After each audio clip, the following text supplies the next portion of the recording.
This is the end of main washing and spin video. Subscribe.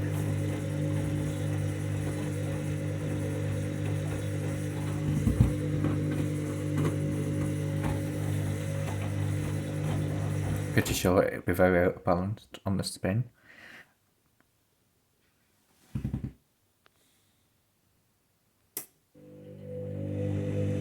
I put it on an extra winch, so it's usually around that time when it starts draining and spinning.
Excuse me.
So stop.